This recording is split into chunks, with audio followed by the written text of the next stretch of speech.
নমস্কার বন্ধুরা, welcome to my channel SB এক্সপ্লোরের। তো বন্ধুরা, সকলকে জানাই শুভ সকাল। তো যারা চ্যানেলে প্রথমবার এসেছো অবশ্যই সকলে একটা করে চ্যানেলটিকে সাবস্ক্রাইব করে দিও। সাবস্ক্রাইব করা যেহেতু একদমই ফ্রি, তাই অবশ্যই সকলে একটা করে সাবস্ক্রাইব করে দিতে ভুলো না। তো প্রথমেই যে আপডেটটা দিয়ে শুরু করতে চলেছি সেটা হচ্ছে ঈশান পণ্ডিতাকে নিয়ে। তো ঈশান পণ্ডিতা ভারতীয় এই ফরওয়ার্ডকে তোমরা সকলেই চেনো।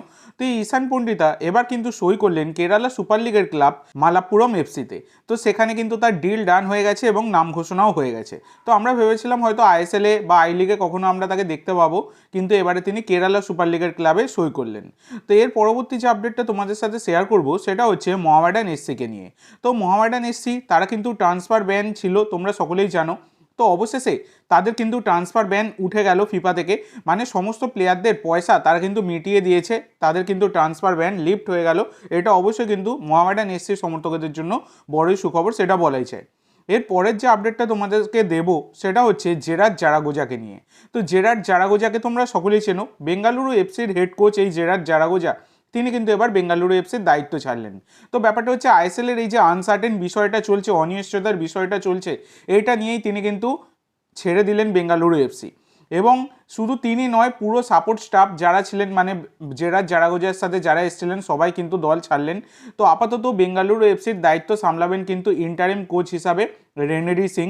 তো এটা অবশ্যই কিন্তু আমাদের ভারতীয় ফুটবলের জন্য একটা দুঃসংবাদ, সেটা বলাই যায়। এই আইএসএলের অনিশ্চয়তার জন্য কিন্তু অনেক প্লেয়ারদেরকেই ইন্ডিয়ান সুপার লিগ তারা হারিয়েছে। এবার ইন্ডিয়ান সুপার লিগ আইএসএল কবে হবে, জানুয়ারিতে হবে জানা যাচ্ছে, এখনও কনফার্মেশনটা তো আসেনি। তো এগুলো অবশ্যই কিন্তু একটা খারাপ জিনিস, সেটা দেখাই যাচ্ছে। এবার যে আপডেটটা তোমাদেরকে দেবো, এই যে জিনিসটা চলছে আইএসএলের আনসার্টেন, এই বিষয়টা নিয়ে কিন্তু এবার সুপ্রিম কোর্টে গেছে সমস্ত দলের ক্যাপ্টেনরা। তো সমস্ত আইএসএলের যে দলগুলো রয়েছে সমস্ত ক্যাপ্টেনরা তারা কিন্তু একটা জয়েন্ট পিটিশন দিয়েছে সুপ্রিম কোর্টে, তারা কিন্তু সুপ্রিম কোর্টে গেছে। এইটা কিন্তু আমি তোমাদেরকে দেখিয়েও দিচ্ছি, যেটা রেপ স্পোর্টস থেকে এই ছবিগুলো পোস্ট করা হয়েছে স্টেটমেন্টে, সেগুলো আমি তোমাদের সাথে শেয়ার করে দিলাম।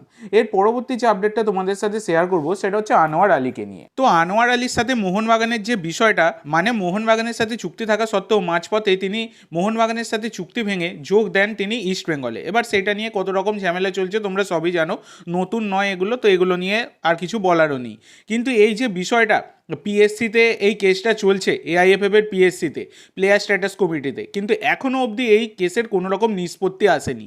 তো এটা নিয়েই এবার মোহনবাগান ম্যানেজমেন্ট তারা কিন্তু ফিফার দ্বারস্থ হয়েছে। তারা এই যে পিএসসির যে ডিলেমা, এইটার জন্যই কিন্তু তারা পিএসসির এই ঝামেলার জন্য এই যে ডিলে করছে কেসটা, এইটা নিয়ে কিন্তু মোহনবাগান ফিফাতে গেছে।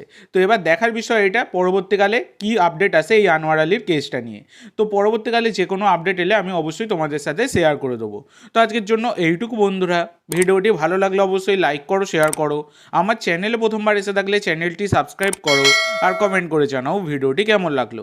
ধন্যবাদ।